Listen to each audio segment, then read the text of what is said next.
Gold, trusted gold buyers. మీరు తాకట్టు పెట్టిన బంగారాన్ని విడిపించి ఈ రోజు ఉన్న మార్కెట్ ధరకు కొనబడను.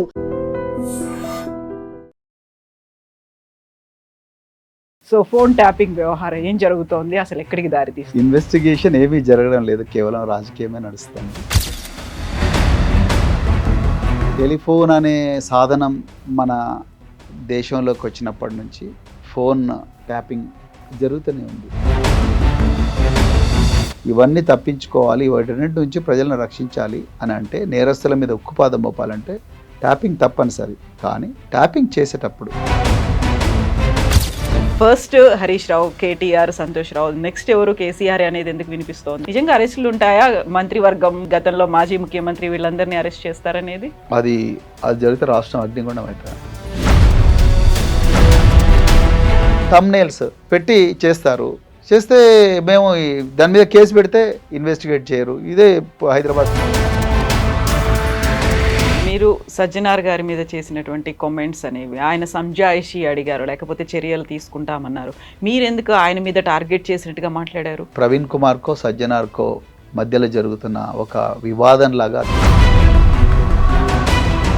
ఆ సిట్ ఉన్న తర్వాత ఇంకో కొత్త సిట్ ఏర్పాటు చేశారు. ఆ సిట్కు చీఫ్ను సజ్జనార్ గారిని పెట్టారు. నేనేం చెప్పానంటే, సజ్జనార్ గారు మీరు దయచేసి దాని నుంచి వైదొలగండి. ఎందుకంటే మీరు ఒకప్పుడు ఇంటెలిజెన్స్లో పనిచేసినప్పుడు సజ్జనార్ గారి లాంటి అధికారులు ఈ రేవంత్ రెడ్డి గారి రాజకీయ వికృత క్రీడలో పావులుగా బలవుతున్నారు. క్రిమినల్స్ రూల్ చేస్తున్నారా అనే ఫీలింగ్ వస్తుంది నాకు. మాఫియా రూల్ చేస్తుందా ఈ రాష్ట్రాన్ని? సో ఆర్ఎస్ ప్రవీణ్ కుమార్ గారి మీద ఈ మధ్యన వినిపిస్తున్నటువంటి విపరీతమైనటువంటి ఒక వైరల్ గా సర్క్యులేట్ అవుతోంది. బీఆర్ఎస్ పార్టీ కూడా వదిలిపెట్టి వెళ్ళిపోతారు, బీఆర్ఎస్ పార్టీలో కూడా ఉండట్లేదు అని ఉంటున్నారా, వెళ్తున్నారా? నేను మీరు ఈ ప్రశ్న అడుగుతారని అనుకున్నాను. నేను బీఆర్ఎస్ పార్టీ అధికారంలో ఉన్నప్పుడు రాలేదు. కాంగ్రెస్ వాళ్ళు చేస్తున్న ప్రచారం అన్నప్పుడు కూడా బీఆర్ఎస్ లోనే ఇంటర్నల్ గా వినిపిస్తోంది. మీరు వచ్చిన తర్వాత తిరుపూర్ కాగజ్ నగర్ మాజీ ఎమ్మెల్యే కోనేరు కోనప్ప గారు వెళ్ళిపోయారు. బాగానే రీసెర్చ్ చేశారు మీరు. కాదంటారా? కోనేరు కోనప్ప గారు ఆయన ఏ పరిస్థితుల్లో బయటికి పోయినరు, ఏ పరిస్థితుల్లో మళ్ళీ లోపలికి వచ్చిండ్రు అనేది అది కోనేరు కోనప్ప గారికి తెలుసు, రాష్ట్ర ప్రజలందరికీ కూడా తెలుసు. పార్టీ కష్టాల్లో ఉన్న పార్టీ లోపలికి వచ్చింది ఎవరు? పార్టీ కష్టాలు ఉన్నప్పుడు పార్టీని వదిలిపెట్టి అధికారం కోసం అర్రులు జాచి ఆ అవకాశాన్ని అందిపుచ్చుకోవడానికి కోసం కాంగ్రెస్ వైపు పోయింది ఎవరు అనేది తెలంగాణ ప్రజలకు తెలుసు.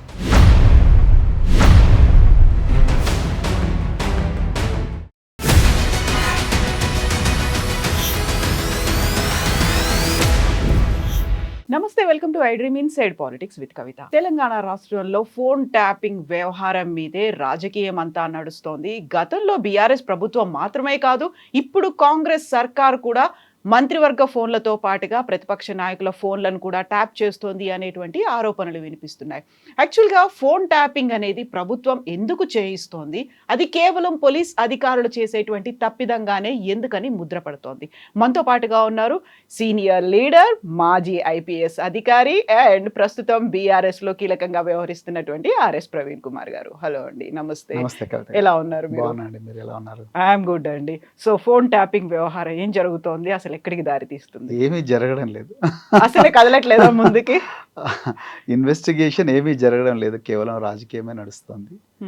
ఇక్కడ ఫోన్ ట్యాపింగ్ అనేది నేరమే కాదు, నేరం కాదు అని చట్టమే చెప్తున్నది. ఇప్పుడు కాదు, స్వాతంత్రం రాకమునుపు నుంచి కూడా ఫోన్ ట్యాపింగ్ అనేది జరుగుతుంది. ఫోన్ ట్యాపింగ్ కాకపోతే సమాచార సేకరణ అనేది జరుగుతూ ఉన్నది. టెలిఫోన్ అనే సాధనం మన దేశంలోకి వచ్చినప్పటి నుంచి ఫోన్ ట్యాపింగ్ జరుగుతూనే ఉంది. అది చట్టబద్ధమని 1885 సంవత్సరం, అంటే ఈ కాంగ్రెస్ ఏ రోజు పుట్టిందో ఈ దేశ చరిత్రలో ఆ రోజు నుంచే ఈ టెలిఫోన్ ట్యాపింగ్ చట్టబద్ధం అని చెప్పేసి చట్టమే చెప్పింది. Indian telegraph act 1885 section 5 clause 2 telephone tapping చట్టబద్ధం అని చెప్పింది. సో ట్యాపింగ్ చట్టబద్ధమైనప్పుడు సాక్షాత్తు దేశ ప్రధానమంత్రి డాక్టర్ మన్మోహన్ సింగ్ గారు ఆనాడు పార్లమెంటుకు నివేదిక ఇస్తూ 9,000 ఫోన్లను మా ప్రభుత్వం ట్యాప్ చేసింది, 500 ఈమెయిల్స్ను చేసింది. దేశంలో మనీ లాండరింగ్ కానీ, పన్నుల ఎగవేత కానీ, తీవ్రవాద దాడులు కానీ, ఉగ్రవాద దాడులు కానీ ఇవన్నీ తప్పించుకోవాలి, వాటన్నిటి నుంచి ప్రజలను రక్షించాలి అని అంటే, నేరస్తుల మీద ఉక్కుపాదం మోపాలంటే ట్యాపింగ్ తప్పనిసరి. కానీ ట్యాపింగ్ చేసేటప్పుడు అన్ని జాగ్రత్తలు తీసుకోవాలి. నార్మల్ సిటిజన్స్ని ఇబ్బంది పెట్టకూడదు. అదేవిధంగా దానికి రకరకాల మార్గదర్శకాలు రూపొందించుకోవాలి. ఈ వ్యవస్థను ఎవరు కూడా దుర్వినియోగం చేయకూడదని ఆనాడు డాక్టర్ మన్మోహన్ సింగ్ గారు చెప్పారు. మొట్టమొదటి పాయింట్. సెకండ్ పాయింట్, 1997లో people's union of civil liberties versus union of India, అదేవిధంగా 2017లో justice KS Puttaswamy versus union of India, ఈ రెండు జడ్జిమెంట్లో చాలా క్లియర్గా గౌరవ సుప్రీంకోర్టు ఏం చెప్పిందంటే, ట్యాపింగ్ చేస్తే ఆ ట్యాపింగ్ చేసే దాంట్లో ఒక్క అధికారికి అధికారం ఇవ్వకూడదు, దానికి గ్రూప్ ఆఫ్ ఆఫీసర్స్ ఉండాలి. ఈ ఫైల్ను పూర్తిగా వెట్ చేసిన తర్వాత ఇంటెలిజెన్స్ చీఫ్కి వెళ్ళాలి, అక్కడ నుంచి డీజీపీకి వెళ్ళాలి, డీజీపీ నుంచి ప్రిన్సిపల్ సెక్రటరీ హోమ్, రాష్ట్రంలో అయితే రాష్ట్ర హోమ్ సెక్రటరీ, కేంద్రంలో అయితే కేంద్ర హోమ్ సెక్రటరీ అప్రూవ్ చేయాలి. ప్రతి 2 నెలలకు ఒకసారి చీఫ్ సెక్రటరీ నేతృత్వంలో లా సెక్రటరీ, అదేవిధంగా జిఐడి సెక్రటరీ ముగ్గురు కలిసి ఎవరెవరి నెంబర్లు ట్యాప్ చేస్తున్నారన్న విషయాన్ని, ఎందుకు ట్యాప్ చేస్తున్న విషయాన్ని రివ్యూ చేసి ఆథరైజ్ చేయాలి. తర్వాత ప్రతి 6 నెలలకు ఒకసారి ఆ రికార్డులను అఫీషియల్గా ధ్వంసం చేయాలని గైడ్లైన్సే చెప్తున్నాయి, జీవోలు చెప్తున్నాయి. ఇంత ఉన్నప్పుడు మళ్ళీ దీనికి సిట్ ఎందుకండి? ఈనాటి తెలంగాణ ముఖ్యమంత్రి రేవంత్ రెడ్డి గారు ఇక్కడ ఢిల్లీలో చిట్ చాట్ చేస్తూ ట్యాపింగ్ కామన్ కదా అన్నాడు. ట్యాపింగ్ కామన్ అనేది జరుగుతుంది, రాజ్యాలు చేస్తాయి అన్నాడు. మరి ముఖ్యమంత్రి చెప్తాడు, అదే కాంగ్రెస్ పార్టీకి చెందిన డాక్టర్ మన్మోహన్ సింగ్ గారు చెప్తారు, కాంగ్రెస్ ఏనాడు పుట్టిందో ఆనాడే ఈ చట్టాలు, ఈ దేశంలో కాంగ్రెస్ పుట్టినాడు ఏ చట్టాలు అయితే ఉన్నాయో ఆ చట్టాలే ఈ రోజుకి కూడా ఉన్నాయి. అలాంటప్పుడు ట్యాపింగ్ తప్పెట్లా అవుతుందండి? దానికి సిట్ ఎందుకు? అది మేము అంటున్నది. సో ఈ సిట్టు కేవలం రాజకీయంగా బీఆర్ఎస్ పార్టీని ఇబ్బంది పెట్టాలని, కేసీఆర్ గారి కుటుంబాన్ని ఇబ్బంది పెట్టాలని చేస్తున్నారనేది మా ప్రధానమైన అభియోగం, ఆరోపణ. మేము వాస్తవాలు ప్రజల ముందర పెడుతున్నాం. ఫోన్ ట్యాపింగ్ చేయొచ్చు అని చట్టంలో ఉన్నప్పటికీ కూడా అది ఎవరైతే దేశానికి వ్యతిరేకంగా వర్క్ చేస్తున్నారో, సంఘ వ్యతిరేక శక్తులు ఎవరైతే ఉన్నారో, ఎవరి వల్ల అయితే ప్రమాదం జరుగుతుందో, ఒక డిఫెన్స్ కోసమని మనం చెయ్యొచ్చు అనేది ఉంది. బట్ ఇక్కడ గత సర్కార్ చేసిందంతా కూడా ప్రతిపక్ష నాయకులను టార్గెట్ చేసింది, లేకపోతే ఎన్నికల్లో గెలవడానికే దీన్ని ఒక అక్రమంగా యూజ్ చేసుకున్నారు అనేదే కదా ఆరోపణనే. అవన్నిటికి సంబంధించి రికార్డ్స్ ఉన్నాయి. పర్సనల్గా ఎవరెవరు ఏం మాట్లాడుకుంటున్నారో, వ్యక్తిగత జీవితాల్లోకి కూడా తొంగి చూశారు అనేది. ఇప్పుడు సిట్టు చెప్పమని చెప్పండి అవన్నీ. అదే నేను చెప్తున్నాను. సిట్టును అవి ఆరోపణలు మాత్రమే కవిత గారు. రకరకాల అధికారులు ఉంటారు, ఒక అధికారి చేసేది కాదు. మళ్ళీ చెప్తున్నాను, దీనికి స్పష్టమైన ప్రోటోకాల్ ఉంది. ఒక్క వ్యక్తి చేసేది కాదు, చాలా సర్వీసు ఉన్న ఉన్నతాధికారులు తీసుకోవాల్సిన నిర్ణయాలు. వాళ్ళు అంత అల్లాటప్పగా ఏదో రోడ్డు మీద పోయే ఒక మామూలు పౌరుడిగా తీసుకున్న నిర్ణయాలు కావు ఇవి. అధికారులు తీసుకున్న నిర్ణయాలా, లేకుంటే ప్రభుత్వం వాళ్ళతో బలవంతంగా చేయించింది? చాలా మంచి ప్రశ్న. అధికారులే తీసుకోవాలి, ప్రభుత్వానికి తెలియదు. ప్రభుత్వం అంటే ఎవరు మీ ఉద్దేశంలో? గవర్నమెంట్, అక్కడ సీఎం ఉంటారు, మంత్రివర్గం ఉంటుంది. Very good question.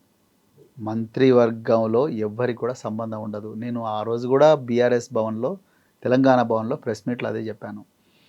నా కవిత గారు మీరు నంబర్, కానీ నేను పోలీస్ డిపార్ట్మెంట్ నుంచి వచ్చినా కాబట్టి నాకున్న అవగాహన మేరకు చెప్తాను. మా డిపార్ట్మెంట్లో చాలామందికి ఇంటెలిజెన్స్ ఆఫీసు ఇలా ఉంటుంది అని మాత్రమే, ఎక్కడో ఉంటుంది ఆ బిల్డింగ్ మాత్రమే తెలుసు తప్ప దాంట్లోకి ఎవరు వెళ్ళరండి. అసలు ఇంకా కొన్ని శాఖలు ఉంటాయి డిపార్ట్మెంట్లో, ఆ శాఖల గురించి ఎవరికి తెలియదు, తెలుసుకోవాలని ఎవరు ప్రయత్నం చేయరు. వాళ్ళు ప్రయత్నం చేసినా అక్కడికి జనరల్గా యాక్సెస్ ఉండదు. అంటే పోలీసు డిపార్ట్మెంట్లో ఒక్కొక్కసారి హోమ్ మినిస్టర్ కూడా తెలవని శాఖలు కొన్ని ఉంటాయి. అలాంటిది సీఎం గారికి ఎట్లా తెలుస్తుంది? హోమ్ మినిస్టర్కి తెలియనప్పుడు సీఎంకి ఎట్లా తెలుస్తుంది? అసలు ఏ సీఎం కూడా ఇంటెలిజెన్స్ ఆఫీసర్స్ను మీరు ఈ నెంబర్లను ట్యాప్ చేయండి అని చెప్పడు. Point number 1. అగర్ చెప్తే ఆ ఇంటెలిజెన్స్ ఆఫీసరు ఏ విధంగా సమాచారాన్ని సేకరిస్తున్నాడు అనేది ఎక్కడ కూడా చెప్పరు. అంటే ఇంటెలిజెన్స్ ఆఫీసర్లు సమాచారాన్ని ఏ విధంగా సేకరిస్తారన్నది ఏ ముఖ్యమంత్రి కూడా చెప్పాల్సిన అవసరం లేదు. సమాచారాన్ని సేకరించి ఎవరికి ఇస్తారు? ఇప్పుడు ప్రభుత్వంలో ఉన్న వాళ్ళకి అవసరం అనేది ఉంటుంది, ఎవరెవరు ఏం చేస్తున్నారని. ఒక స్వయం నిర్ణయాధికారం పోలీసులకే, బాసులకే ఉంటుందంటారా? సమాచారాన్ని సేకరించి వాళ్ళు చీఫ్ ఆఫ్ ఇంటెలిజెన్స్కి ఇస్తారు. చీఫ్ ఆఫ్ ఇంటెలిజెన్స్ తెలంగాణ ముఖ్యమంత్రికి, ఆ తెలంగాణ క్యాబినెట్కు ఏ సమాచారం చెప్పాలనో ఆ సమాచారం చెప్తాడు. తెలంగాణ క్యాబినెట్లో ముఖ్యమంత్రి గారితో సహా తెలంగాణ క్యాబినెట్లో ఈ సమాచారాన్ని ఏ విధంగా సేకరించారు మీరు అని అడిగే హక్కు తెలంగాణ క్యాబినెట్కు లేదు. అది కేవలం పోలీస్ ఆఫీసర్ల డొమైన్. అది చాలా కీలకం. అంటే చట్టమే చెప్తుంది అది. అదైనా ఎట్టి పరిస్థితుల్లో కూడా మేము ఈ విధంగా సేకరించామని ఎవరు కూడా అడగరు, అడిగినా వీళ్ళు చెప్పకూడదు. అది రూల్. ఇజ్రాయెల్ నుంచి స్పెషల్ టెక్నాలజీని ఎక్విప్మెంట్ని తెప్పించుకున్నారు. దానికి బీఆర్ఎస్ ఫండ్స్, పార్టీ ఫండ్స్తోనే తెప్పించుకున్నారు. అది పర్సనల్గా కొంతమంది టార్గెటెడ్గా సెలెక్టివ్గా ఉన్నటువంటి లీడర్ల మీదే పెట్టారు, వాళ్ళని యూజ్ చేసుకున్నారు అనే మాట. అది ఆరోపణలు మాత్రమే. అది ఎక్కడ కూడా ప్రూవ్ కాదండి, ప్రూవ్ చేయలేరు. It's not possible. అవి కేవలం ఆరోపణలు మాత్రమే. దేశ రక్షణ కోసం, దేశంలో ప్రజలందరూ భద్రంగా ఉండడం కోసం రకరకాల దేశాల నుంచి టెక్నాలజీ దిగుమతి చేసుకుంటారు. ఈవెన్ అమెరికా వాళ్ళు కూడా దిగుమతి చేసుకుంటారు, మన ఇండియా కూడా దిగుమతి చేసుకుంటుంది. అంతే తప్ప పలాని వ్యక్తుల ఫోన్లు ట్యాప్ చేయడం కోసమే దిగుమతి చేసుకుంటారు అన్న భావన అది కరెక్ట్ కాదు. అది ఎవరు కూడా ప్రూవ్ చేయలేరు. It's not possible. Munugode by ఎలక్షన్తో సహా గతంలో జరిగినటువంటి ఎలక్షన్స్ వీటన్నిటిలలో కేవలం అక్కడ నాయకులు మాత్రమే కాదు, వాళ్ళ చుట్టూపు ఉన్నటువంటి సెక్యూరిటీ గార్డ్స్, బాడీ గార్డ్స్ దగ్గర నుంచి, వాచ్మెన్ల ఫోన్ల దగ్గర నుంచి, ఇంట్లో ఉన్నటువంటి ప్రతి ఫోన్ 20 ఫోన్లు, 30 ఫోన్లు, 100 ఫోన్లు ట్యాప్ చేశారు. ఇలాంటివి ప్రతి ఒక్కరు చెప్తూనే వచ్చారు కదా. చెప్తూనే వచ్చారు. ప్రూవ్ చేయమనండి. అదే నేను చెప్తున్నాను. ఇప్పుడు వాళ్ళు ఏం మాట్లాడుకున్నారో కూడా బయటకు పోలీస్ ఆఫీసర్సే చెప్తున్నారు ఇన్వెస్టిగేషన్లో భాగంగా అనేది. అది కరెక్ట్ కాదు అంటున్నాను.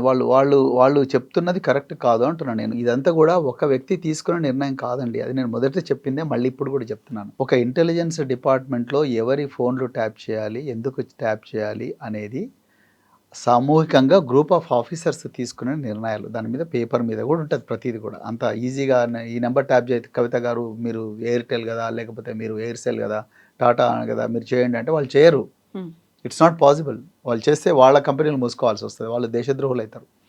సో ప్రతిదానికి ఒక రూలు, ప్రోటోకాల్ ఉంటుంది. ఎవరెవరి ఫోన్లు ట్యాప్ చేశారు, ఎందుకోసం చేశారు అనేది ఆ ఫైల్స్లో ఉంటుంది. అది చీఫ్ సెక్రటరీ దగ్గర నుంచి డీజీపీ దాకా, డీజీపీ నుంచి చీఫ్ ఆఫ్ ఇంటెలిజెన్స్ దాకా, చీఫ్ ఆఫ్ ఇంటెలిజెన్స్ నుంచి కింది స్థాయి అధికారుల దాకా అందరికీ తెలుసు. రికార్డు ఉంటుంది. ఆ రికార్డు చూసి మళ్ళీ 6 నెలల తర్వాత, 2 నెలల తర్వాత రివ్యూ కమిటీ కూడా అంతా చూస్తుంది. అలాంటప్పుడు మీరు హోంగార్డ్ల ఫోన్లో ట్యాప్ చేశారా, వాచ్మెన్ల ఫోన్లో ట్యాప్ చేశారా అనేది, వాళ్ళు ఎందుకు ట్యాప్ చేశారు అనేది వాళ్ళ కారణాలు రాసుంటారు. ఆరోపణలు ప్రూవ్ చేయాలి. ఇప్పుడు సిట్ వాళ్ళు, నేను ఏమంటున్నానంటే సిట్ వాళ్ళు రేపు ప్రూవ్ చేయాలి ఇవన్నీ, వీళ్ళు ఎందుకోసం చేశారని. అంత ఈజీ కాదండి అది. అసలు మా బాధ అంత ఏంటంటే, ఒకటి కవిత గారు, నేను ఒక్కటే చెప్తాను. నిజంగా ట్యాపింగ్ అనే అధికారం అపరిమితమైన అధికారం. ఇది మామూలు అధికారం కాదు. అపరిమితమైన అధికారము. ఏ డిపార్ట్మెంట్కు, ఏ ప్రజలకు లేని అధికారము పోలీస్ డిపార్ట్మెంట్లో ఒక గ్రూప్ ఆఫ్ పోలీస్ ఆఫీసర్స్కు చట్టబద్ధంగా ఇవ్వబడ్డది. దాన్ని మిస్యూజ్ చేసి ఎవరైనా అధికార దుర్వినియోగాన్ని పాల్పడి తన స్వార్థ చింతన కోసం డబ్బులో లేకపోతే ఇంకేవో చేశారంటే వాళ్ళు తప్పకుండా తప్పు చేసినట్టే. దాన్ని డిపార్ట్మెంటు తప్పకుండా ఇన్వెస్టిగేట్ చేయాల్సిందే. ఇన్వెస్టిగేట్ చేసి వాళ్ళను దోషులుగా ముందర నిలబెట్టాల్సిందే. దానికి రకరకాల మార్గాలు ఉన్నాయి. అది మా డీజీపీ గారికి తెలుసు, ప్రిన్సిపల్ సెక్రటరీ హోమ్కి తెలుసు, అందరికీ తెలుసు ఎట్లా పోలీస్ ఆఫీసర్స్ను ఇన్వెస్టిగేట్ చేయాలనేది. కానీ ఇందులో పొలిటీషియన్స్ను సంబంధం లేని వాళ్ళని పిలిపించి సినిమా తారల ఫోన్లు ట్యాప్ చేశారు అని చెప్పి మీడియాకు లీకులు ఇచ్చి ఒక 6 నెలల తర్వాత వ్యక్తిత్వ హననం జరిగిన తర్వాత, మేము ట్యాప్ చేయలేదు, ఎవరు చెప్పారు, మేమే చెప్తున్నాం కదా ట్యాప్ చేయలేదని చెప్పి అది కూడా అఫీషియల్గా చెప్పకుండా ఇండైరెక్ట్గా మళ్ళీ మీడియాకు చెప్పి, అప్పటి వరకు అశ్లీలమైన థంబ్నెయిల్స్ పెట్టి కేటీఆర్ గారి మనస్తత్వాన్ని, వ్యక్తిగతాన్ని, హరీష్ రావు గారి వ్యక్తిత్వాన్ని, ఇంకా ఎంతోమంది వ్యక్తిత్వాన్ని బహిరంగంగా నాశనం చేసి ఇప్పుడు ఏం సాధిస్తారండి? మేము దాన్ని వ్యతిరేకం అంటున్నాం. ఏ ముఖ్యమంత్రి కూడా, నేను ఇంతకుముందే చెప్పింది మళ్ళీ చెప్తున్నా, ఏ ముఖ్యమంత్రి కూడా చీఫ్ ఆఫ్ ఇంటెలిజెన్స్కు వాడి నెంబర్ వీడి నెంబర్ ట్యాప్ చేయని చెప్పడు. చీఫ్ ఆఫ్ ఇంటెలిజెన్స్కు 3 లక్షల రూపాయల జీతం వస్తుంది. ఆ 3 లక్షల రూపాయల జీతంలో ఆయన చేయాల్సింది ఇదే పని. ఆయన డ్యూటీ. ఎవరి వల్ల రాజ్యానికి ప్రమాదం ఉంది, ఎవరి వల్ల రాజ్యం కుప్పగూలే ప్రమాదం ఉన్నది, ఎవరి వల్ల ఇదే రాష్ట్ర ప్రజల ప్రాణాలు ప్రమాదంలో పడతాయి, దానికి ఏమేం చేయాలని ఆయన డిసైడ్ చేసుకోవాలి. టెక్నాలజా, లేకపోతే మనుషులా, లేకపోతే ఇంకేదా, లేకపోతే పౌరాలా, లేకపోతే డేగలా, ఆయన డిసైడ్ చేసుకోవాలి. అంతే తప్ప ముఖ్యమంత్రులు ఎందుకు చెప్తారండి? ముఖ్యమంత్రుల పని అది కాదు కదా. ముఖ్యమంత్రులు ప్రజలు ఓట్లేసి గెలిపించిండ్రు, మమ్మల్ని క్షేమంగా కాపాడమన్నారు. తర్వాత ముఖ్యమంత్రులు రాజ్యాన్ని బాగా చూసుకోండి అని జీతం ఇస్తున్న అధికారులకు చెప్తారు. అధికారులు వాళ్ళ పని వాళ్ళు చేస్తారు. అంతే తప్ప ముఖ్యమంత్రి నువ్వు పలాని TV9 ఆఫీసు ముందర పలాని వ్యక్తి ఉన్నాడు, ఐ డ్రీమ్స్ ఆఫీస్ ముందర పలాని దుండగుడు ఉన్నాడు, ఆయన పట్టుకోండి అని చెప్తారా? వాళ్ళకి ఎట్ట తెలుస్తుంది? ఇప్పుడు దేశ భద్రతా రక్షణ వ్యవహారాల కోసం ఎన్ఐఏ అనేది ఉంది. దేశంలో ఇంటర్నల్ గా ఎవరున్నారు, ఎక్స్టర్నల్ గా ఎవరున్నారు, వాటన్నిటిని చేసిన తర్వాత మళ్ళీ ప్రభుత్వాలు, రాష్ట్ర ప్రభుత్వాలు కూడా వీటిని మళ్ళీ మేనేజ్ చేయాల్సిన అవసరం లేకుంటే రాష్ట్రంలో ఉన్నటువంటి పోలీసులు కూడా స్వచ్ఛందంగా చేయడం ఎందుకని? మంచి ప్రశ్న. దేశంలో రకరకాల రాష్ట్రాలు ఉన్నాయి. ఒక్కొక్క రాష్ట్రానికి ఒక ప్రభుత్వం ఉంటుంది. మనది ఫెడరల్ రాజ్యాంగం, అంటే మనది యూనియన్ ఆఫ్ స్టేట్స్. మనకు రాష్ట్రాలకు కూడా పవర్స్ ఉంటాయి. ఒక్కొక్క రాష్ట్రానికి రాజ్యాంగబద్ధంగా కొన్ని లా అండ్ సబ్జెక్ట్స్ డివైడ్ చేశారు. సెంట్రల్ లిస్టు, యూనియన్ లిస్టు, తర్వాత state list, concurrent list. State list అంటే స్టేట్ లిస్టులో ఉన్నవి ఏంటంటే లా అండ్ ఆర్డర్ అంతా కూడా మన రాష్ట్రం చేతిలో ఉంటుంది. కానీ రెండు రాష్ట్రాల మధ్యలో కోఆర్డినేషన్ కావాలంటే సెంట్రల్ గవర్నమెంట్ వస్తుంది. ఎందుకంటే ఒక టెర్రరిస్టు సపోజ్ మహారాష్ట్రలో తయారని అనుకోండి, మహారాష్ట్ర ఆయన వచ్చి తెలంగాణలో దాడి చేశారనుకోండి, సో మహారాష్ట్ర తెలంగాణ పోలీసుల మధ్యలో కోఆర్డినేషన్ కావాలి. అదంతా కూడా సెంట్రల్ గవర్నమెంట్ చూస్తుంది. సో దేశ రక్షణ, union home secretary, union home ministry, వీళ్ళందరూ కూడా రకరకాల ఏజెన్సీల ద్వారా మిగతా రాష్ట్రాల్లో ఏం జరుగుతుందంతా కూడా కనుక్కోవడానికి వాళ్ళకి హక్కు ఉంది, వాళ్ళు చేస్తారు. కానీ ఒక రాష్ట్రంలో ఉండే పూర్తి లా అండ్ ఆర్డర్, ఇలా పంజాగుట్ట పోలీస్ స్టేషన్లో ఏమవుతుంది, ఇదేమవుతుంది, ఇక్కడ రాష్ట్రం లోపల ఏమవుతుంది అనేది కేంద్ర ప్రభుత్వం చూడలేదు. It's not possible and it is not correct also constitutionally. రాజ్యానికి స్వతంత్రత ఉండాలిగా, మరి ముఖ్యమంత్రి ఎందుకు, హోంమంత్రి ఎందుకు రాష్ట్రంలో అట్లా? సో అవి ఉన్నప్పటికి కూడా ఇక్కడ ఎందుకు చేస్తారనేది మీ ప్రశ్న. అంత పెద్ద సంస్థలు ఉన్నప్పుడు మళ్ళీ ఇక్కడ చేస్తారంటే ఏ రాష్ట్రంకు ఆ రాష్ట్రం యొక్క స్వతంత్రత ఉంటుంది, రాజ్యాంగమే చెప్తుంది. లేకపోతే ఫెడరల్ స్ట్రక్చర్ ఏమున్నది?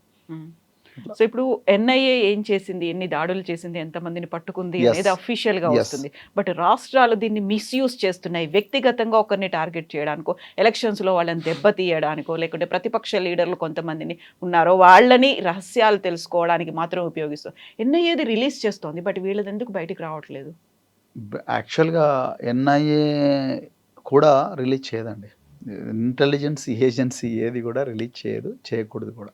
Point number 1. పాయింట్ నెంబర్ 2, ప్రతిదీ మనకు రిలీజ్ చేస్తేనే పని అయినట్టుగా కనిపిస్తుంటుంది. కానీ రిలీజ్ చేయకుండానే, మనకు తెలియకుండానే, మనం గాఢ నిద్రలో ఉన్నప్పుడు కూడా పోలీసులు రాత్రింబవళ్ళు మెలుక్కొని ఇలాంటి ఆర్గనైజేషన్స్, మీరు చెప్పిన ఆర్గనైజేషన్స్లో ఎన్నో టెర్రరిస్టు ప్రమాదాలను పసిగట్టి ముందరనే వాటిని న్యూట్రలైజ్ చేస్తుంటారు. ఎన్ఐఏ దాడులు చేసింది, ఎగ్జాక్ట్లీ, టెర్రర్ కాకముందు అని అప్పుడప్పుడు చెప్తుంటారు.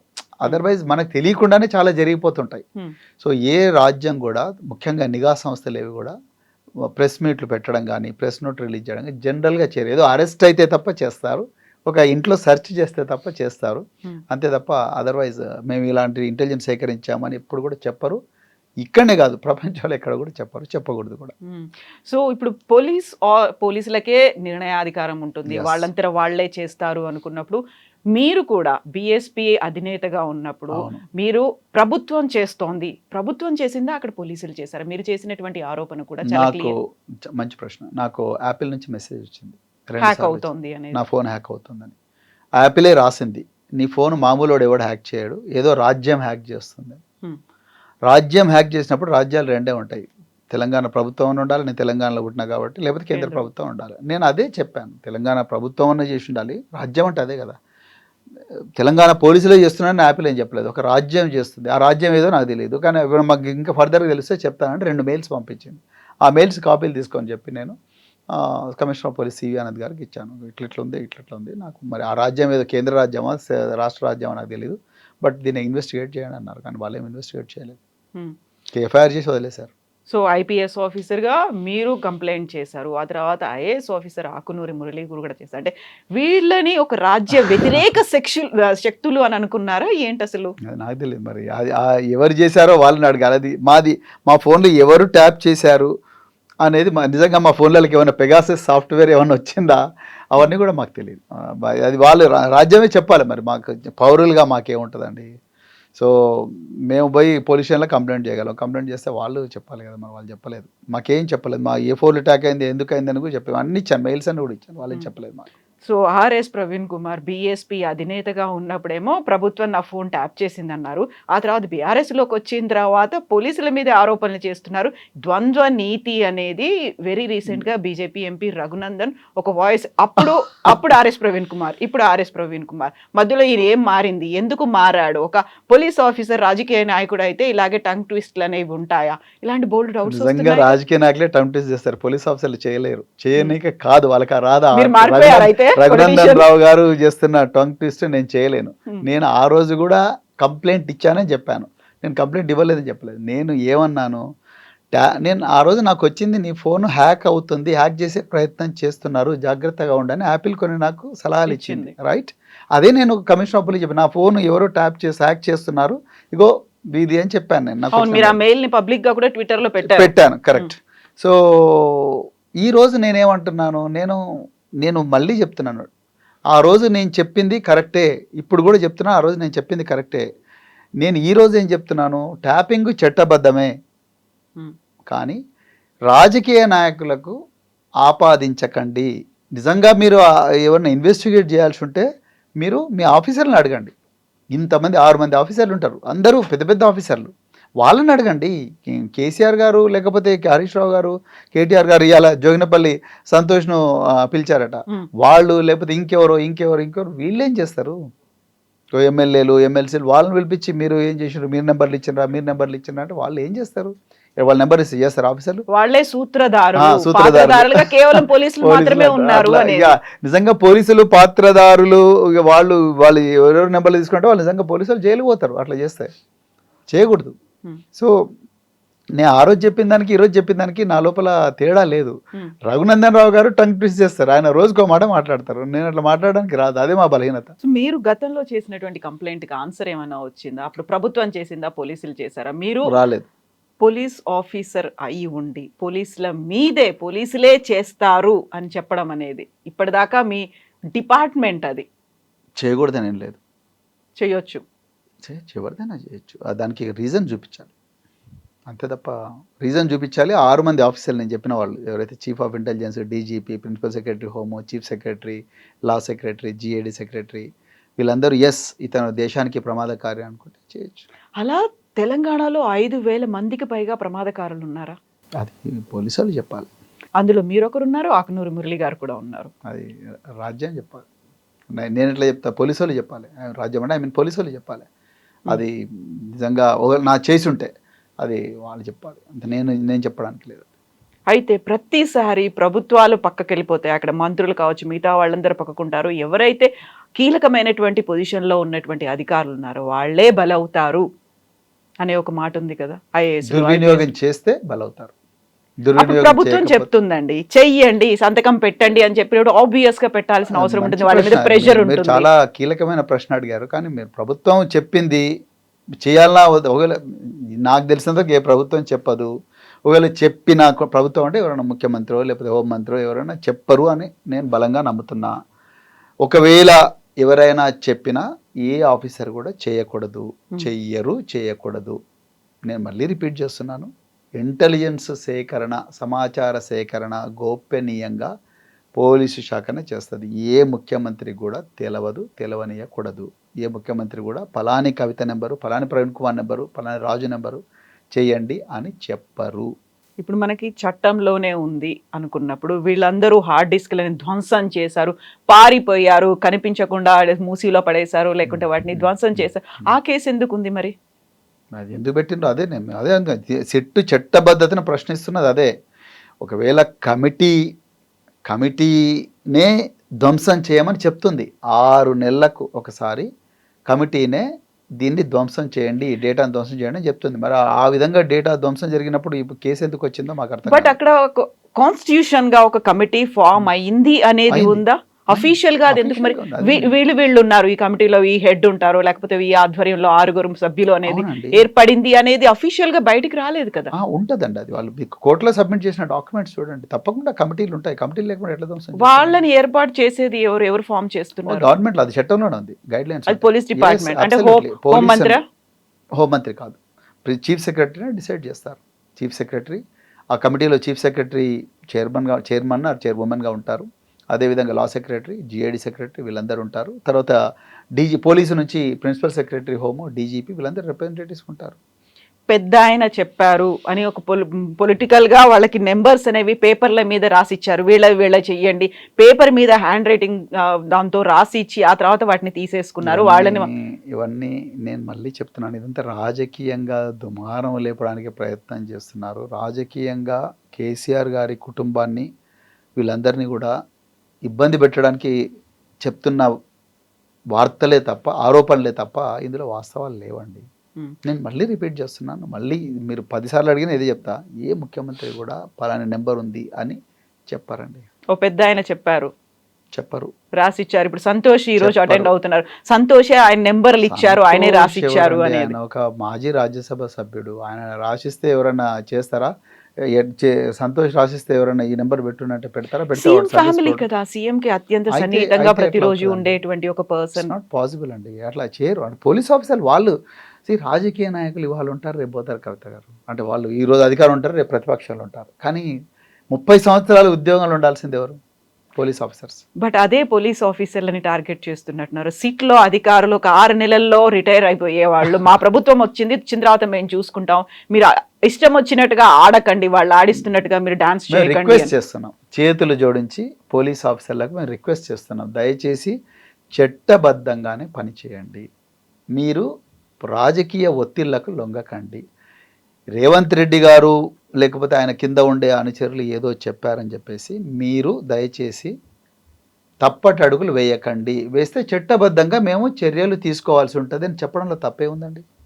మీరు చెప్పండి. అది ఒక రకంగా పోలీసులని బెదిరిస్తున్నారు అనేది కదా కంప్లైంట్ కూడా వెళ్ళింది. సలహా ఇస్తున్నాం, వేడుకుంటున్నాం, పోలీసులు బెదిరించేంత గొప్పలం కాదు, మేము క్రిమినల్స్ కాదు, వేడుకుంటున్నాం చట్టబద్ధంగా పనిచేయండి. ఉదాహరణ చెప్తా, గజ్వేలులో మాజీ ఎమ్మెల్యే మైనంపల్లి హనుమంతరావు గారు ఒక బహిరంగ సభలో నేను హరీష్ రావు మీద, కేటీఆర్ మీద పెట్రోల్ పోస్తాను, కాలబెడతాను, నా మీద కూడా పెట్రోల్ పోసుకుంటాను, కాలబెడతాను, ముగ్గురం కలిసి అవసరం అనుకుంటే జైలుకు పోదాం, లేదా సత్య సావనాన్ని చద్దాం అని అంటాడు. అది నేరమా కాదా? నేరమే, కరెక్ట్. ఆ నేరము కంప్లైంట్ తీసుకొని మేము గజ్వేల్ పోలీస్ స్టేషన్కి పోతాం, తీసుకోరు. గజ్వేలు కమిషనర్ ఆఫ్ పోలీస్ అంటే సిద్దిపేట కమిషనర్ ఆఫ్ పోలీస్ గారి దగ్గరికి పోతాం మేము. వాళ్ళు కంప్లైంట్ను కేసుగా రిజిస్టర్ చేయకుండా లీగల్ ఒపీనియన్కి పంపిస్తారు. లీగల్ పంపిస్తే లీగల్ ఒపీనియన్, ఇది సివిల్ కేసు అని లీగల్ ఒపీనియన్ వస్తుంది, అంతే. కేసు రిజిస్టర్ కాలే, హైకోర్టులో ఇస్తాం, హైకోర్టు నుంచి మాకు ఇంతవరకు రిలీఫ్ రాలే. అంటే నేను మీరు ఎందుకు చెప్తున్నా అంటే నిజంగా సోమోటోగా కేసు రిజిస్టర్ చేయాలి. రేవంత్ రెడ్డి గారు మీరు తప్పు చేస్తున్నారు, మేము మీ ఇంటి ముందర ధర్నా చేస్తామంటే మీరు రేవంత్ రెడ్డి మీద ధర్నా చేస్తారా? ఆ మాట అంటావా అని చెప్పి గాంధీ భవన్ నుంచి కంప్లైంట్ వస్తేనే వెంటనే కేసు రిజిస్టర్ చేస్తున్నారు. ఏసీబీ ఆఫీసు నుంచి తెలంగాణ భవన్కు రోడ్డు మీద నడుచుకుంటూ వస్తుంటేనే కేసు రిజిస్టర్ చేశారు. చార్మినార్ దగ్గరికి పోయి రేవంత్ రెడ్డి ప్రభుత్వాన్ని గద్దె దించుతాం, మీ సంగతి ఏందో చూస్తామంటే కేసు రిజిస్టర్ అవుతుంది.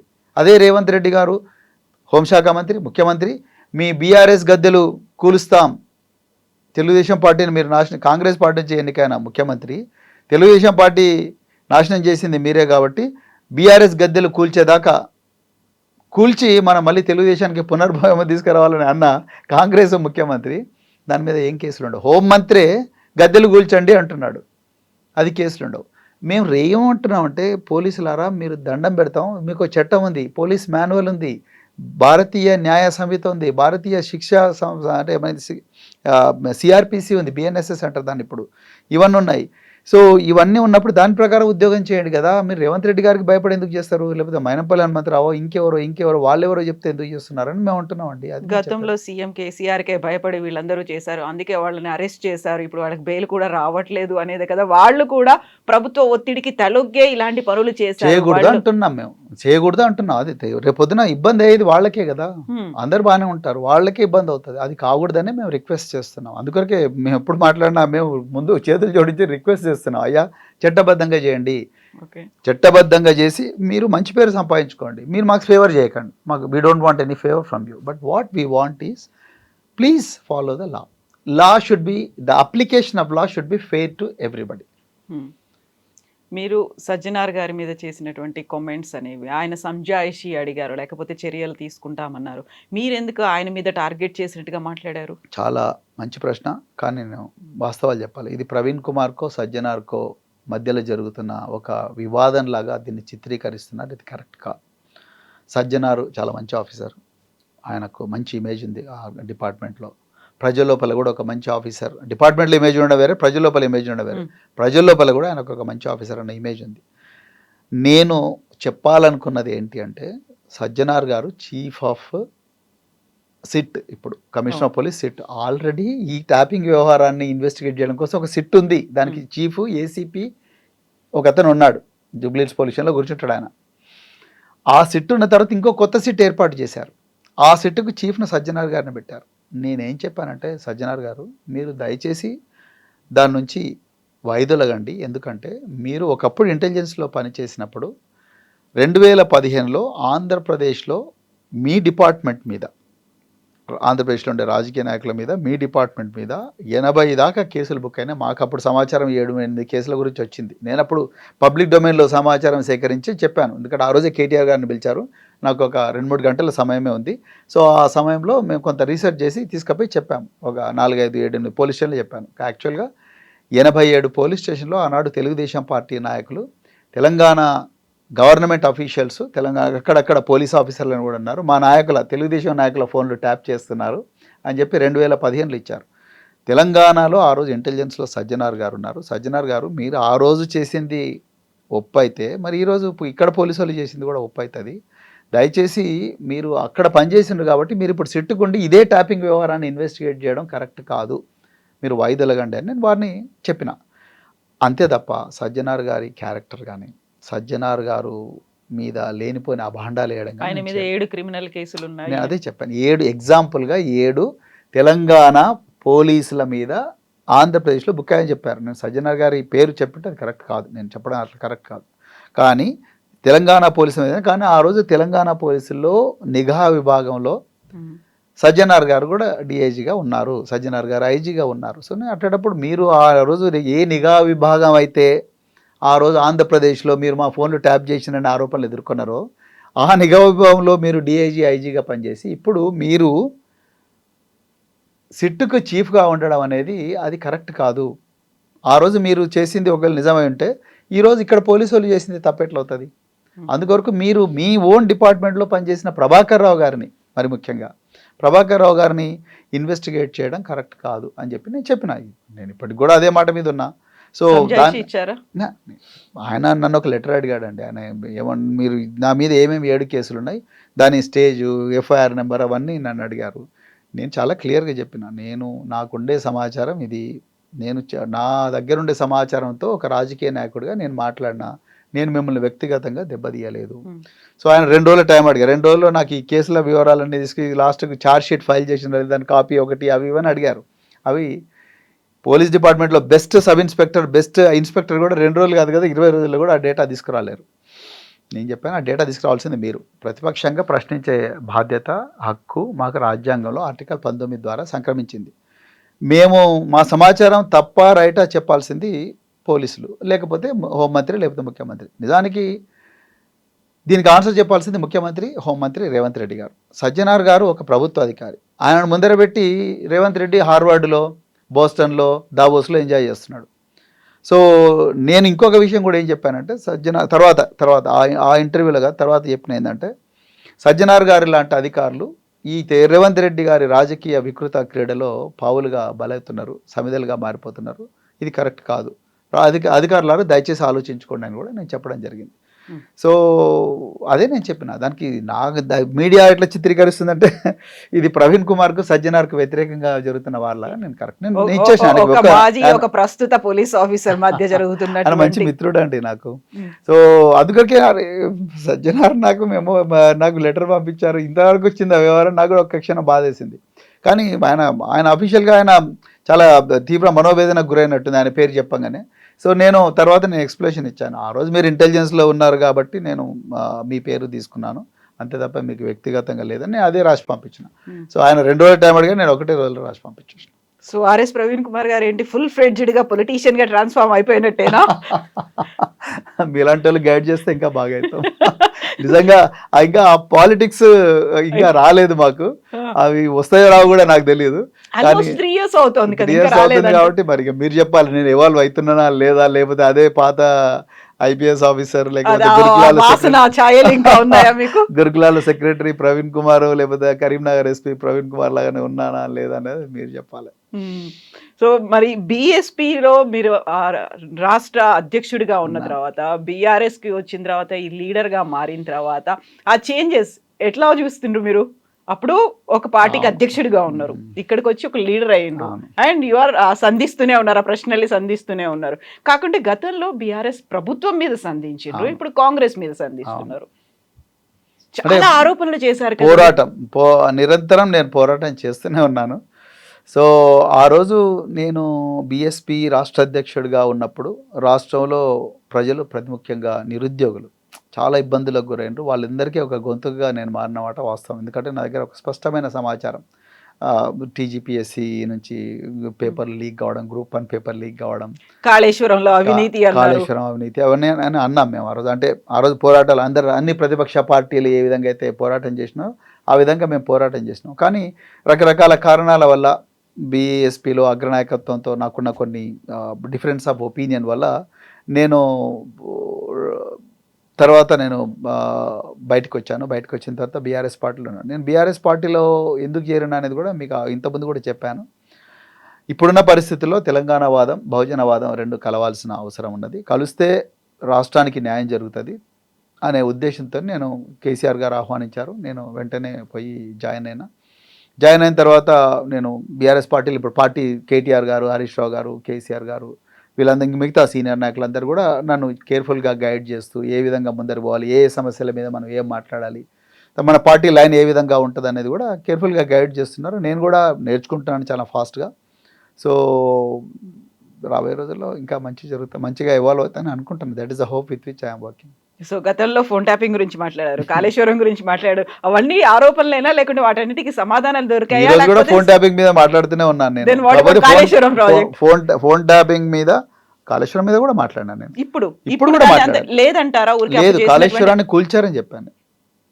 ఓకే, నేను కాళేశ్వరం ప్రాజెక్టు మేడిగడ్డ బ్యారేజ్ను బాంబులతో కూల్చారు, ఇసుక దందా కోసం కూల్చారు, ఆనాడు ప్రభుత్వాన్ని అప్రతిష్ట పాలు చేయడానికి కోసం కూల్చారు. అదేవిధంగా ఈరోజు ఇసుక దందా కోసం కోట్లాది రూపాయలు వెచ్చించి కట్టిన చెక్ డ్యామ్లను కూడా బాంబులు పెట్టి పేల్చేస్తున్నారు అని నేను ఇప్పుడు కూడా చెప్తున్నాను. యుద్ధ నేరం, దాన్ని నిజంగా చాలా సీరియస్ ఇన్వెస్టిగేట్ చేయాలి. మీరు గమ్మత్ ఏంటంటే కవిత గారు, అందులో ఫిర్యాదుదారులు ఎవరో తెలిస్తే మీరు పరేషాన్ అవుతారు.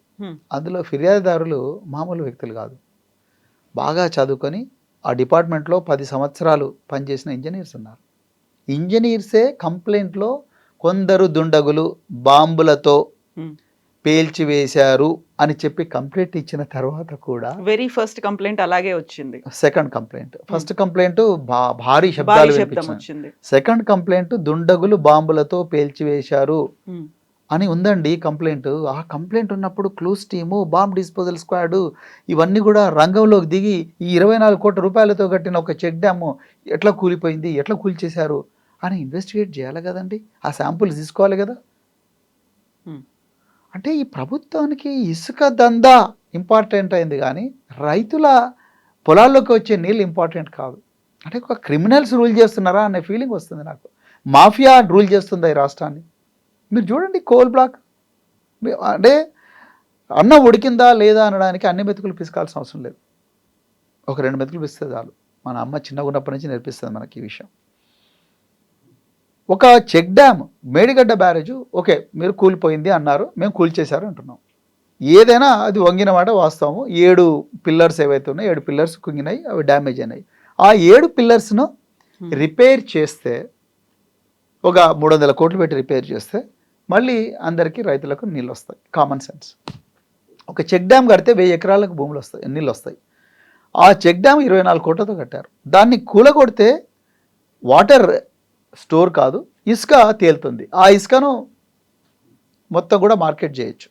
సో అక్కడ మేడిగడ్డలో అదే జరుగుతుంది ఇసుక దందా, ఇక్కడ మానేరు డ్యాంలో కూడా అదే జరుగుతుంది ఇసుక దందా. అంటే ఈరోజు ఇసుక ఇంపార్టెంటా, రైతుల పొలాల్లోకి నీళ్ళు ఇంపార్టెంటా అంటే, నేను రైతుల పొలాల్లోకి నీళ్ళు ఇంపార్టెంట్ నేనంట. రేవంత్ రెడ్డి ఇసుక ఇంపార్టెంట్ అంటున్నాడు.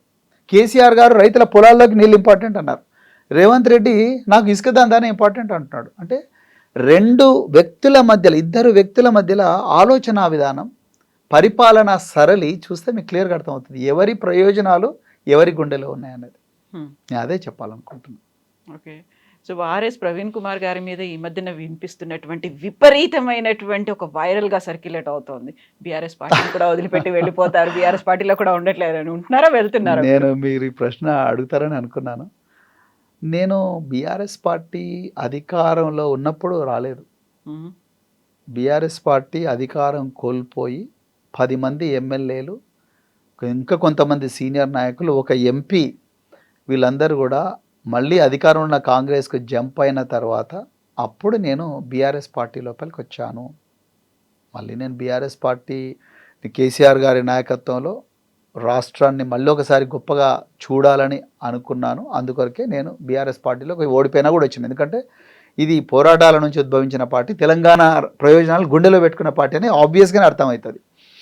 సో అలాంటి పార్టీలోకి వచ్చినోని నేను మళ్ళీ కాంగ్రెస్లోకి ఎందుకు పోతాను? దీన్ని ఎవరు ప్రచారం చేస్తున్నారో దానికి మీకు మీ దగ్గరే ఉంటాయి ఆన్సర్లు. వాళ్ళు ఎవరెవరికి ట్యాగ్ చేస్తున్నారో మీకు తెలిస్తే దాన్ని ఈజీగా అర్థమవుతుంది. కాంగ్రెస్ వాళ్ళు ఇంకా కొంతమంది కలిసి చేస్తున్న ప్రచారం. నేను ఎట్టి పరిస్థితుల్లో కూడా బీఆర్ఎస్ను వదిలే సమస్య లేదు. కేసీఆర్ గారు, కేటీఆర్ గారి నాయకత్వంలో, హరీష్ రావు గారి నాయకత్వంలో రాష్ట్రానికి న్యాయం జరుగుతుందని నమ్మకం నాకుంది. బహుజన వర్గాలకు కూడా తప్పకుండా న్యాయం జరుగుతుందనే ఆశ ఉంది. కాబట్టి నేను బీఆర్ఎస్ పార్టీలోనే ఉంటాను. కేసీఆర్ గారిని తప్పకుండా ముఖ్యమంత్రి చేసే ప్రస్థానంలో తప్పకుండా నా వంతు భూమిక నిర్వహిస్తాను. సో కాంగ్రెస్ వాళ్ళు చేస్తున్న ప్రచారం అన్నప్పుడు కూడా బీఆర్ఎస్లోనే ఇంటర్నల్గా వినిపిస్తోంది. మీరు వచ్చిన తర్వాత తిరుపూర్ కాగజ్ నగర్ మాజీ ఎమ్మెల్యే కోనేరు కోనప్ప గారు వెళ్ళిపోయారు. ఆ తర్వాత ఆయనకంటూ ఒక మంచి వాగ్దానం, ఒక హామీ లభించిన తర్వాత మాత్రమే ఆయన వచ్చారు. బట్ మీరు మాత్రం సిర్పూర్ నుంచే నేను పోటీ చేస్తాను అనేది అంటున్నారు. అదేమో జనరల్ స్థానము, మీరేమో అడుగుతున్నారు. మళ్ళీ చివరికి ఆయన వచ్చారు. ఆ తర్వాత అక్కడే ఒక రకమైన సఫకేషన్ అనేది ఉంది, అందుకని మీరు వెళ్ళిపోతున్నారు అనేది, ఇది మొత్తంగా ఒక నరేషన్ అనేది బీఆర్ఎస్ నుంచే వినిపిస్తోంది ఇంటర్నల్ గా. బాగానే రీసెర్చ్ చేశారు మీరు. కాదంటారా? నేనేమంటున్నా అంటే, జనరల్ కాన్స్టిట్యున్సీస్లో షెడ్యూల్ కాస్ట్ వాళ్ళు, షెడ్యూల్ ట్రైబ్స్ చేయకూడదని లేదు. మన రాజ్యాంగమే చెప్తుంది, open competition is open to everybody, right? రెండవది, కోనేరు కోనప్ప గారు ఆయన ఏ పరిస్థితుల్లో బయటికి పోయినరు, ఏ పరిస్థితుల్లో మళ్ళీ లోపలికి వచ్చిండ్రు అనేది అది కోనేరు కోనప్ప గారికి తెలుసు, రాష్ట్ర ప్రజలందరికీ కూడా తెలుసు. నేను దాని గురించి కామెంట్ చేయను. పార్టీ కష్టాల్లో ఉన్నప్పుడు పార్టీ లోపలికి వచ్చింది ఎవరు, పార్టీ కష్టాల్లో ఉన్నప్పుడు పార్టీని వదిలిపెట్టి అధికారం కోసం అర్రులు జాచి ఆ అవకాశాన్ని అందిపుచ్చుకోవడానికి కోసం కాంగ్రెస్ వైపు పోయింది ఎవరు అనేది తెలంగాణ ప్రజలకు తెలుసు. కోనేరు కోనప్ప గారు కాంగ్రెస్ పార్టీని వదిలి మళ్ళీ బీఆర్ఎస్ లోపలికి వచ్చి కేసీఆర్ గారి నాయకత్వంలోనే మేము పనిచేస్తామని చెప్పేసి ఆయన పార్టీలో జాయిన్ అవుతే నేను అడ్డుకోవడం కరెక్ట్ కాదు. ఎందుకంటే పార్టీలోకి ఎవరైనా రావచ్చు. ఇవాళ రేపు ఆరూరి రమేష్ గారు కూడా జాయిన్ అవబోతున్నారు. మీరు వరంగల్ కాబట్టి మీకు కూడా ఐడియా ఉంది. పార్టీలోకి ఆరూరి రమేష్ గారు వస్తారంటే నిజంగా ఆ రోజు ఆరూరి రమేష్ గారు ఏ పరిస్థితుల్లో పార్టీని వదిలిపెట్టిన దానికి నేను ప్రత్యక్ష సాక్షిని. ఆ రోజు పార్టీలో చాలామంది నాయకులు చాలా బాధపడ్డారు. ఆరూరి రమేష్ లాంటి నాయకుడు పోతారు అనుకున్నారు. కానీ ఆయన మరి ఎందుకో ఆయన తప్పు తెలుసుకున్నట్టుంది, లేకపోతే రకరకాల కారణాల వల్ల ఆయన మళ్ళీ ఈరోజు మళ్ళీ రేపు బీఆర్ఎస్ పార్టీలో జాయిన్ అవుతున్నారు. సో పార్టీలోకి ఎవరిని తీసుకోవాలనేది పార్టీ అగ్రనాయకత్వం డిసైడ్ చేస్తుంది. ఒక పార్టీలో సభ్యుడిగా నేను అగ్రనాయకత్వం యొక్క నిర్ణయాన్ని స్వాగతించాలి, గౌరవించాలి. ఇక నేను సిర్పూర్ నుంచే పోటీ చేస్తాను అనేది నిజంగా సిర్పూర్ ప్రజలు మొదటి నుంచి కూడా నిజంగా కోనప్ప గారు ఎమ్మెల్యేగా ఉన్నప్పుడు నేనెవరో తెలవనప్పుడు మూడు నెలల ముందర నేను ఆ కాన్స్టిట్యున్సీకి పోతే నాకు 45,000 ఓట్లు ఇచ్చారు. నా కులం చూడలేదు, నా మతం చూడలేదు, నేను ఏ గడ్డ మీద జన్మించిన అనే విషయాన్ని కూడా వాళ్ళు తెలుసుకోలేదు. డైరెక్ట్ అరే ప్రవీణ్ కుమార్ మంచోడు, ఐపీఎస్ ఆఫీసర్, గుద్దండి గెలుస్తాడేమో, అదృష్టం బాగుంటే ఈ కోనప్పతో మనకేం అవుతలేదు, ఈ కోనప్ప దౌర్జన్యం దోపిడీ ఎక్కువైపోయింది అని అనుకున్నారు ఆ రోజు వాళ్ళు. ఆ రోజు మాట. సో ఈరోజు మళ్ళీ సిర్పూర్ ప్రజలు ఆ విధంగా వాళ్ళు కోరుకుంటున్నారు, వాళ్ళ ప్రతినిధిగా నన్ను చూడాలని కోరుకుంటున్నారు. కానీ నేనేమంటున్నా అంటే ఎక్కడున్నా కూడా సిర్పూరు ప్రజల ప్రయోజనాలు మాత్రం నా గుండెలో పెట్టుకుంటున్నాను. అది point number 1. Point number 2, Sirpur ప్రజలు నన్ను ఎమ్మెల్యేగా చూడాలనుకుంటున్నారు. అది పాయింట్ నెంబర్ 3. కానీ పార్టీ ప్రయోజనాలు కూడా నేను చూడాలి. పార్టీ అధినాయకత్వం, పార్టీ ఎట్లా ఆలోచిస్తుంది, పార్టీ ఆలోచన విధానం, అధినాయకుడు కేసీఆర్ గారి మనసులో ఏముంది, కేటీఆర్ గారి మనసులో ఏముంది, ఆనాడు రాష్ట్రంలో ఎవరు ఎక్కడ గెలిస్తే పోటీ చేస్తే బాగుంటుంది అనేది పార్టీ అగ్రనాయకత్వం డిసైడ్ చేస్తుంది. పార్టీ అగ్రనాయకత్వం ఏ నిర్ణయం తీసుకుంటే ఆ నిర్ణయానికి కట్టుబడి ఉండాలి. సో ఈ 3 ఈక్వేషన్స్ కరెక్ట్గా వర్కౌట్ అయ్యేటట్టు నేను చూసుకోవాలి. అది కత్తి మీద సాము లాంటిది. అందుకొరకు ఆయన కూడా నేను కష్టపడి పనిచేస్తాను, పార్టీ కోసం పనిచేస్తాను. ఒకసారి పార్టీలోకి వచ్చిన తర్వాత పార్టీ అగ్రనాయకత్వం తీసుకునే నిర్ణయాన్ని కట్టుబడి ఉండాలి. అంతే తప్ప మన అభిప్రాయం చెప్పాలి. ప్రజల అభిష్టం ఏందో అది కూడా పార్టీకి చెప్పాలి. పార్టీ కూడా కనుక్కుంటుంది కదా, రకరకాల సర్వేలు ఉంటాయి, వాళ్ళకి పార్టీ కూడా నిఘా వ్యవస్థ ఉంటుంది, వాళ్ళు కూడా కనుక్కుంటారు. కనుక్కున్నప్పుడు పార్టీ ఎక్కడ అయితే ప్రవీణ్ కుమార్ గెలుస్తాడు అనేది పార్టీ కూడా కనుక్కుంటుంది. ప్రజలు మాకు ఈయననే కావాలని అడిగే ప్రజలు ఉంటే అక్కడికే పంపించే అవకాశం ఉంటుంది. సో ఈ రెండింటికి కూడా ఈ మేళవింపుకు చాలా కేర్ఫుల్గా పార్టీ చేసుకుంటుందని అనుకుంటున్నాం. మరి కేసీఆర్ గారు 50 సంవత్సరాల మా వయసు అంతుంది, వారి రాజకీయ జీవితం, వారు తప్పకుండా మాకు మంచి భవిష్యత్తుని ఇస్తారని నేను అనుకుంటున్నాను. అచ్చంపేట మీరు వచ్చిన తర్వాత గువ్వల బాలరాజు గారు బీజేపీకి వెళ్ళిపోయిన తర్వాత అది ఇంకా అక్కడ గ్యాప్ అనేది కనిపిస్తుంది. అచ్చంపేట మిమ్మల్ని ఏం పిలవట్లేదా? అందరు పిలుస్తున్నారండి. నిన్న కడియం శ్రేయర్ కూడా ప్రవీణ్ కుమార్ను మళ్ళీ స్టేషన్ కాన్పూర్ తీసుకురావాలని ప్రయత్నం చేస్తున్నారు. అదే ఆయన ఏదో లూజ్ కామెంట్లు చేశారు. అట్లా ప్రజలకు పాదాభివందనాలు.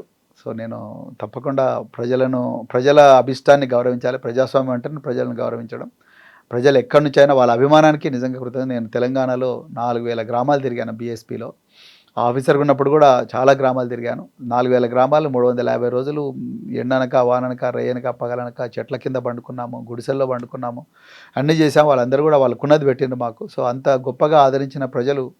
సో మళ్ళీ ఇప్పుడు కూడా ఎక్కడ పార్టీ నన్ను లాంచ్ చేసినా ఆదరిస్తారనే ఆలోచన ఉంది. ఆ చెంపేట ప్రజలు రమ్మంటున్నారు, ఇంకా చాలామంది రమ్మంటున్నారు. సిర్పూర్ ప్రజలు మా ప్రతినిధిగా నువ్వే ఉండాలని ఉండాలంటున్నారు. సో నాకు ఒక ఇల్లు కూడా ఉంది సిర్పూర్లో ఇప్పుడు.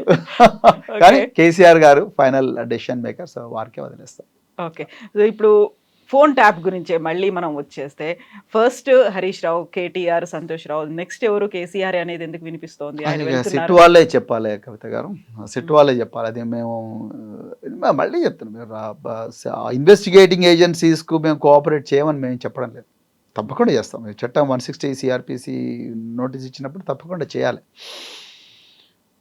కానీ మేము ఖండిస్తున్నదంతా ఏంటంటే, ఇప్పుడు సాక్షులను నిందితులుగా చిత్రీకరించి 9 గంటలు 10 గంటలు దాన్ని చేసి అవసరం లేని వాళ్ళను పిలిపించి వాళ్ళని ఇబ్బంది పెట్టి, వాళ్ళ కుటుంబ సభ్యులను ఇబ్బంది పెట్టి, అదేవిధంగా వాళ్ళ కుటుంబ సభ్యుల మీద మీరు ఇక్కడ కోఆపరేట్ చేయకపోతే మీకు ఏసీబీ కేసులు పెడతాము, మీ ఆస్తులన్నీ జప్తు చేస్తాము, లేకపోతే మీ ఆస్తులు ఎక్కడెక్కడో కనుక్కుంటామని లేని ఆరోపణలన్నీ చేసి, లేని అభాండాలన్నీ వేసి, వాళ్ళందరినీ భయభ్రాంతలకు చేసి ఈ చేస్తున్న విషయాన్ని మేము ఖండిస్తున్నాం. అంటే మాకు బయట కూడా రెప్యుటేషన్ ఉంటుంది కదా కవిత గారు.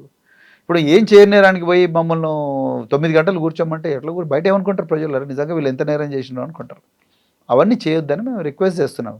రేపొద్దున ఎవరికి నోటీస్ వచ్చినా పోవాల్సిందే, పోతాం చట్ట ప్రకారం, ఎవరు చేయమని చేస్తాం. కానీ యాక్చువల్లీ సిట్ యొక్క నీడ్నే ప్రశ్నిస్తున్నాం మేము. సిట్ అసలు అవసరమా అంటున్నాం.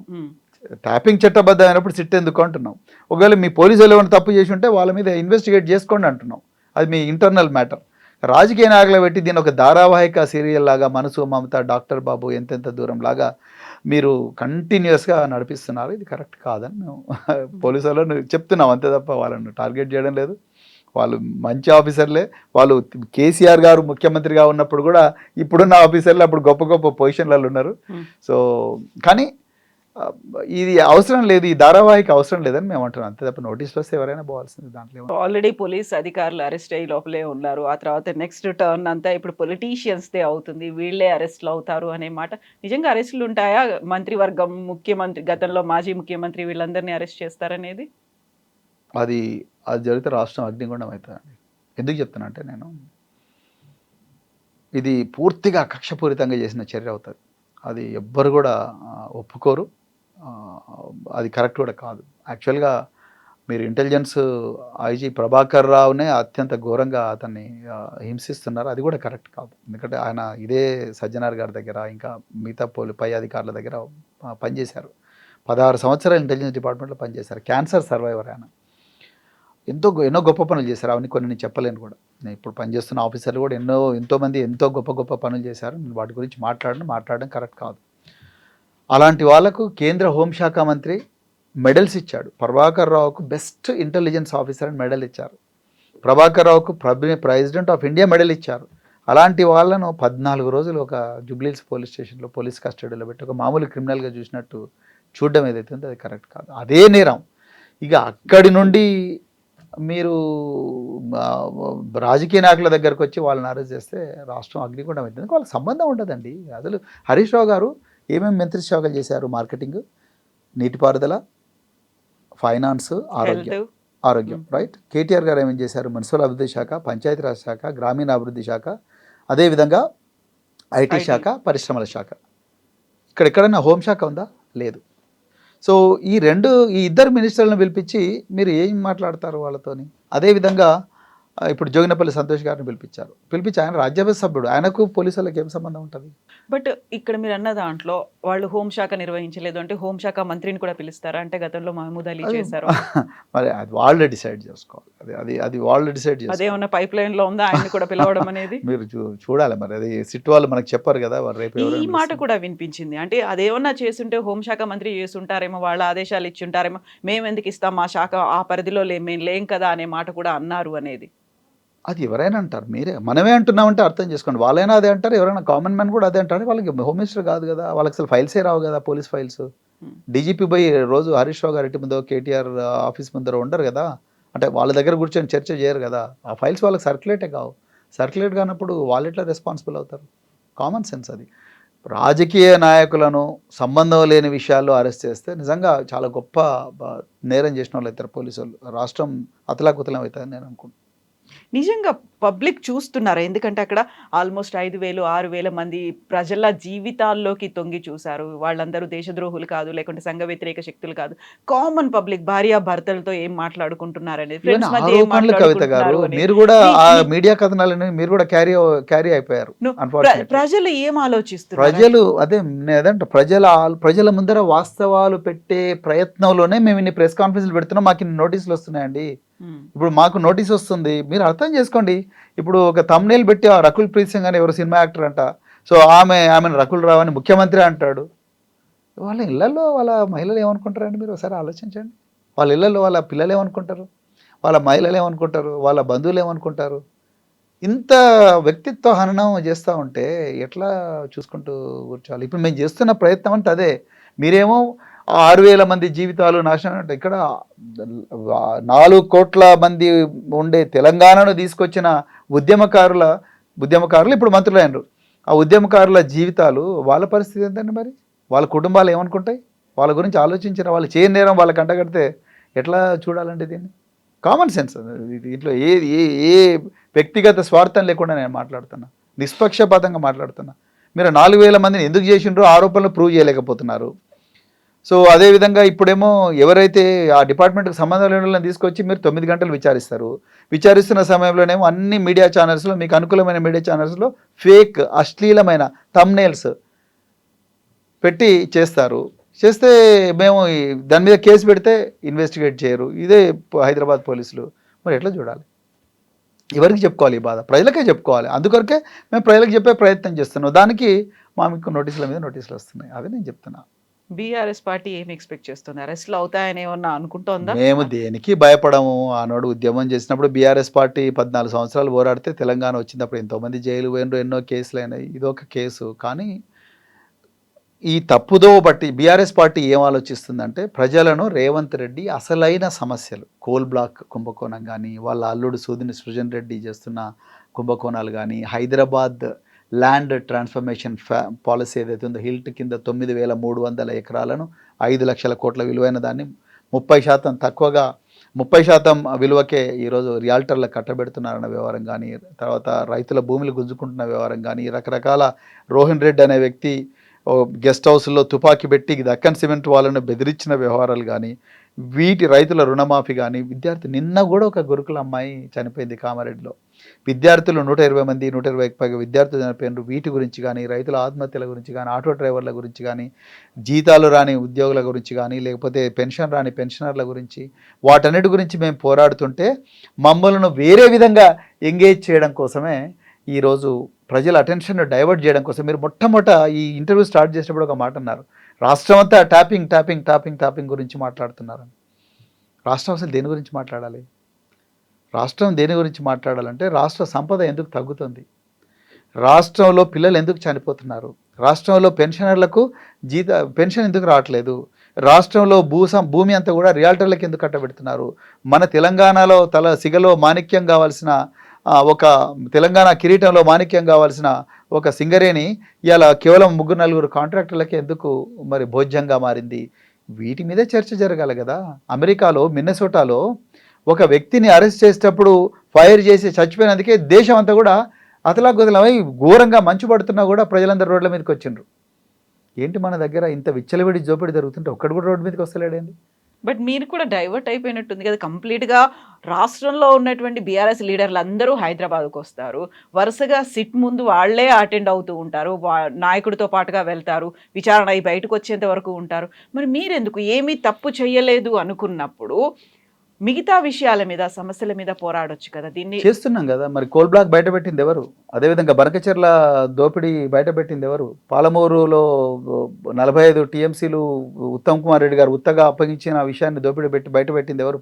అసంపూర్తిగా ఉన్న పాలమూరు రంగారెడ్డిని మరి ఎందుకు రేవంత్ రెడ్డి కంప్లీట్ చేయడం లేదని బయటపెట్టింది ఎవరు? కొడంగల్ నారాయణపేటలో 5% ఎక్సెస్కు మెగా కృష్ణారెడ్డి, అదే పొంగులేటి శ్రీనివాసరెడ్డి మంత్రిగా ఉండి కూడా తీసుకుంటే దాన్ని బయటపెట్టింది ఎవరు? ఇంకా ఎన్నో కుంభకోణాలంతా కూడా బయట పెడుతున్నది ఎవరు? బీఆర్ఎస్ పార్టీనే కదా. కంటిన్యూస్గా పోరాటం అనేది లేదు. ఇప్పుడు మీరు చెప్పినట్టుగా ఒక ఎడతెరని ధారావాహికగా టెలిఫోన్ ట్యాపింగ్ అనేది ఇష్యూ నడుస్తోంది అనుకున్నప్పుడు, ఇన్ని కుంభకోణాలు వీటన్నిటిని బయట పెట్టామనుకున్నప్పుడు వాటికి సంబంధించి కంటిన్యూస్ ఆందోళన, పోరాటం, నిరసనలు చేస్తాము. మరి అవి చేస్తూనే మళ్ళీ పంచాయతీ ఎలక్షన్లు కొట్లాడాలి, దాని తర్వాత ఇప్పుడు రాబోయే మున్సిపల్ ఎలక్షన్లు కొట్లాడాలి, మళ్ళీ దాని తర్వాత ఎంపీటీసీ జెడ్పీటీసీ ఎలక్షన్లు కొట్లాడాలి. ఇది ఒక నిరంతరం మా జీవన విధానం ఇది. దీంట్లో తెలంగాణ ప్రజలు నీళ్ళలో ఉండే చేపలాగా మేము తెలంగాణ ప్రజల జీవన విధానంతో పోరాడమే మా జీవనం అయిపోయింది. సో ఇదే మా రాజకీయం, ఇంకా అంతకుమించి ఏముంటుంది. చేస్తున్నాం, తప్పనిసరిగా చేస్తున్నాం. కాకపోతే కొన్నిసార్లు మీడియా కనిపిస్తుంది, కొన్నిసార్లు కనిపించదు. కాకపోతే ఇక మా విశ్వాసం నిశ్వాసం అంతా కూడా ఈ పోరాటంలోనే గడిచిపోతుంది.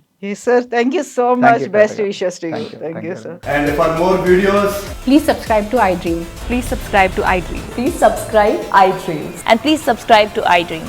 For more videos, subscribe to iDream. please like, share and subscribe to the channel. Congratulations, iDream. Subscribe to iDream. Subscribe to iDream.